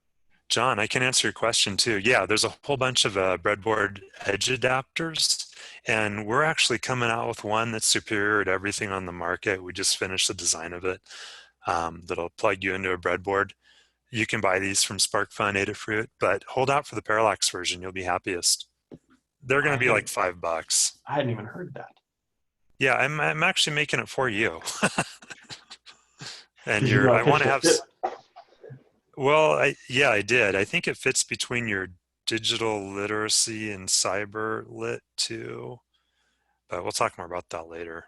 Cool. But News to me. yeah, what we did with ours that is really wonderful is we put the battery pack for the microbit on the adapter, and then we power the microbit from the battery pack or through the adapter, and that gives us more than 90 milliamps of current on the 3.3 volt pin. That's brilliant. Yeah, and it was so simple. No one's done this yet. They're all doing it the dumb way. Yeah. Well, I wouldn't say the dumb way, but the current limiting way. Okay, guys, I'm going to bail. Okay. I need to grab I have 10 minutes to Thank you, Tommy. Trip down a sandwich.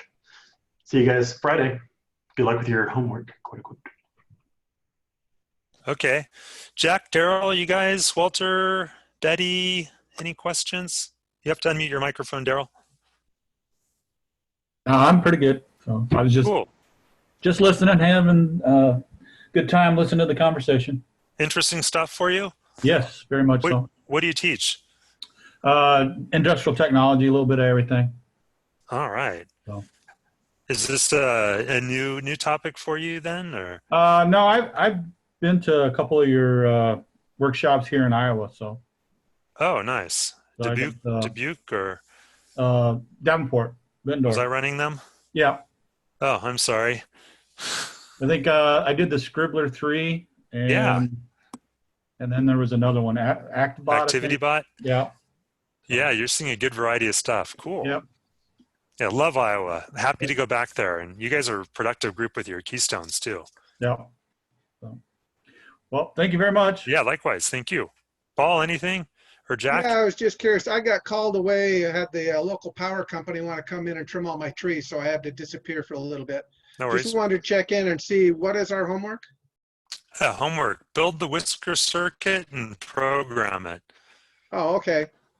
I'll send a link to the resources. Already. Cool. Good. Jack, Okay. how about you? All good? Yeah, I have a little bit issue when I try to program the navigation with the whiskers. I'm going to troubleshoot a bit more since you talk about troubleshooting today. And if I still cannot make it work, then I'll send the codes over to you. Maybe you can, look at it. Yeah. A lot of times it just, something that was not obvious to me, but other people look at it, it's like, oh, it's right there. It's exactly it. Yeah. I'm around later today, tomorrow. Just drop me a message by email. I could do Hangouts. Really want to resolve it, and we'll get you unstumped. Cool. All right. Thank you. Hi, Ken. This is the same thing with me. I'm going to look at the video and reprogram it. Then if I have some questions, I'll email them to you. Sounds great, Betty. Yeah, Okay, welcome back. Okay, so I'll let y'all go. See you Friday. Have a great rest of the day. You too. Thank you. Hello? Yep, I'm still here. Oh, hi, this is Benita Mercer. Hi, Benita. How you doing? Good, welcome back. Okay, so I had not assembled mine completely.